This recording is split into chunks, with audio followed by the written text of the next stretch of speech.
चलिए आगे बढ़ते हैं। खबर रणथंभौर से है, जहां 9 सफारी वाहनों पर कार्रवाई हुई है।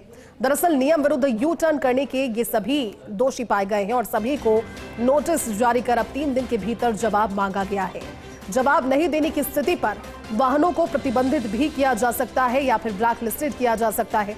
उप वन संरक्षक पर्यटन प्रमोद कुमार धाकड़ ने इस संबंध में नोटिस जारी किया है। एसोसिएट एडिटर निर्मल तिवारी जुड़े हैं। निर्मल जी, इस पूरी खबर पर जानकारी दीजिए, क्योंकि 9 सफारी वाहनों को रणथंभौर में कार्रवाई के दौरान दोषी पाया गया है।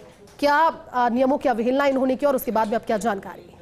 देखिए जयती, जिस तरह से रणथंभौर में लगातार सभी को पता है कि बाघ दर्शन के लिए वहाँ टाइगर टूरिज्म बहुत परवान पर है और बहुत सारे टूरिस्ट वहाँ पर देश विदेश के आते हैं। लेकिन ये देखा गया था कि कुछ सफारी वाहन जो है बहुत ज्यादा टाइगर के नजदीक भी पहुंच जाते हैं, वाइल्ड लाइफ के नजदीक पहुंचते हैं या फिर वाइल्ड लाइफ को दिखाने के लिए अचानक से यू टर्न कर देते हैं। ऐसे में गाड़ी आपस में टकराने का भी खतरा रहता था और वन्य जीवों के साथ किसी तरह का एनकाउंटर वाली जो पोजीशन थी वो भी बन जाती थी। कहीं ना कहीं वन्य जीवों से उनका सामना हो सकता था, इस तरह की आशंका रहती थी। इसी को ध्यान में रखकर वहाँ के जो क्षेत्रीय निदेशक हैं अनु केआर, जो फील्ड डायरेक्टर हैं, और वहाँ की सीसीएफ भी, उन्होंने पिछले दिनों एक आदेश जारी किया था कि कोई भी निर्धारित जगह से पहले यू टर्न नहीं करेगा, ना ओवर स्पीड चलाएगा, ना रूट का वायलेशन करेगा, यानी ट्रैक को छोड़ करके नीचे नहीं जाएगा।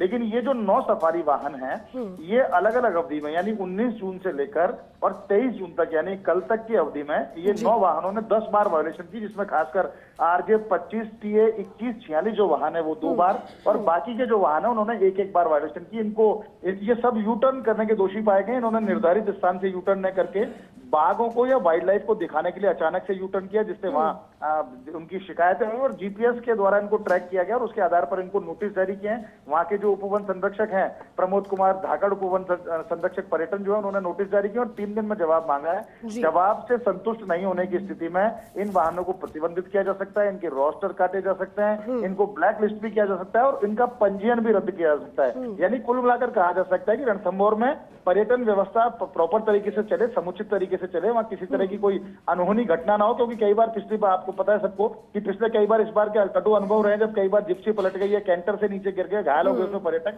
जिसमें विदेशी पर्यटक भी शामिल थे। तो इस तरह की घटनाएं ना हो। और जिस तरह का रणथंभौर में पिछली बार हुआ है, 3 लोगों की जानें चली गई, 2 वहाँ गंभीर रूप से घायल हुए। तो ऐसी स्थिति भी ना बने कि वाइल्ड लाइफ को भी नुकसान हो, पर्यटकों को भी नुकसान हो। इसलिए बहुत ज्यादा गंभीरता से पूरा चेकिंग की जा रही है वाहनों की, उसी के फलस्वरूप ये नोटिस जारी किए गए। निश्चित तौर से इससे व्यवस्था तो सुधरेगी, साथ ही साथ जो वायलेशन कर रहे हैं नियमों का, खासकर जो वाहन स्वामी या वाहन चालक वायलेशन कर रहे हैं, उन पर कठोर कार्रवाई करके ये नजीर भी पेश की जाएगी कि इस तरह की दूसरी हिमाकत न करें।